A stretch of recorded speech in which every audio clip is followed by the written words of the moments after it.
Agora todo mundo defendendo os pitbulls, veterinário, criador, adestradores, já que a lei apertou pro lado dos cães do tipo Bull em Santa Catarina. Mas será que eles têm razão? O que dizem estudos e números de países que adotaram esse tipo de postura, ou seja, a proibição de raças específicas? O que dizem os números? Eu fui atrás. E pasmem, que eu vou trazer aqui pra vocês agora. Vamos entender o resultado prático de leis como essa? Bom, na Irlanda, após o banimento de 11 raças, a taxa de mordidas praticamente dobrou nos anos seguintes.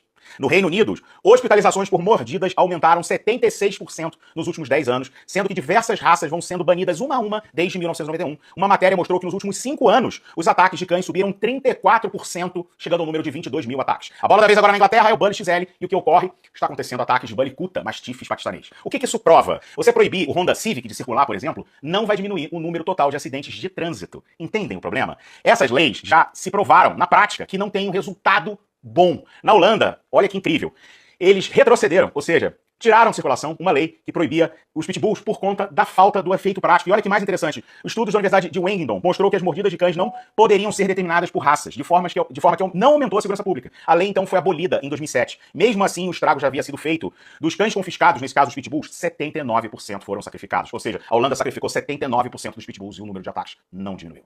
Gente, quando uma barragem explode, quem a gente chama? Um geólogo. Quando tem uma epidemia, a gente chama um médico epidemiologista. Por que as autoridades não chamam os adestradores, a CBKC, os criadores, para ajudar a confeccionar uma lei que de fato tenha um efeito prático? Sem contar que quem vai fiscalizar se é pitbull, se não é, se é mestiço, se não é, isso demanda muita energia, muito dinheiro, muito custo para o Estado, para uma lei que não vai funcionar.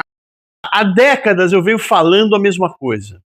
Quem entende de cachorro é adestrador. Quem entende de comportamento de cachorro é adestrador. Depois são os criadores.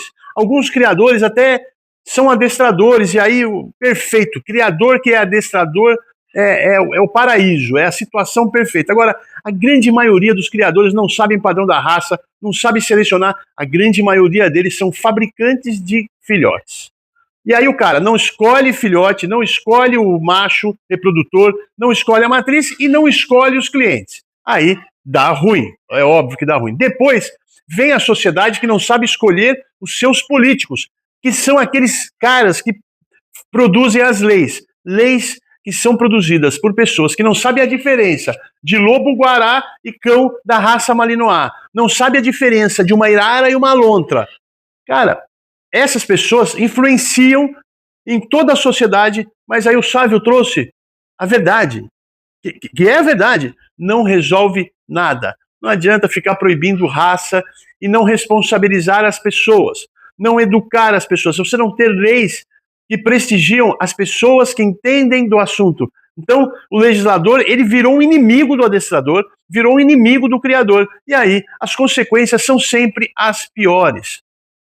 Canso de dizer isso. E aí eu vou fazer uma pequena crítica aí, Sávio, não é só CBKC. CBKC, você me desculpa, conheço a CBKC, acho que há mais tempo que você. Ela resolve sempre lá na ponta. Quando acontece, quando deu bucha, aí ela vem com dinheiro, tem dinheiro, contrata advogados e consegue, às vezes, reverter parcialmente o problema. A CBKC tem que se juntar à Federação Brasileira de Adestradores de Animais. Tem que ter a humildade de reconhecer que os adestradores são os técnicos do comportamento animal e não os criadores. Não, os criadores não vão resolver. Os adestradores, sim. Agora, a crítica aos adestradores e a todos os sinófilos. A culpa é de todos vocês que foram lenientes nos últimos 30, 40, 50 anos. Sempre, eu não quero me envolver com polêmica. E agora estão aí pagando caro pela sua isenção, pela sua falta de posicionamento. Então, eu não sei se está na hora de acordar ou se já é tarde demais para acordar. Eu tenho certeza que raças violentas como o Bulacuta, acho que esse é o nome da raça, tem uma outra aí, Alabai, Kangal, essas raças já chegaram no Brasil, vai ter muita gente criando essas raças que não se parecem com Bull, não tem nada a ver com Bull, e que vão dar muito trabalho. Não vai ter protetor batendo, derrubando o portão, invadindo a casa dos criadores dessas raças, eu tenho certeza absoluta. E não resolve o problema dos cães errantes, dos cães de rua. Ficam aí culpando o criador e o grande problema que são esses cães de rua, que aí você mistura com qualquer coisa, vira qualquer coisa e vira tudo pitbull.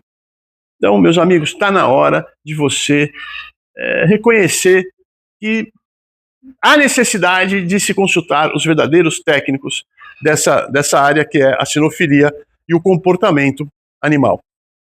Espero que você tenha entendido o que eu falei aqui, a mensagem, o cerne da questão. Não esquece de curtir, comentar, compartilhar e que Deus nos abençoe e nos ilumine. Até a próxima.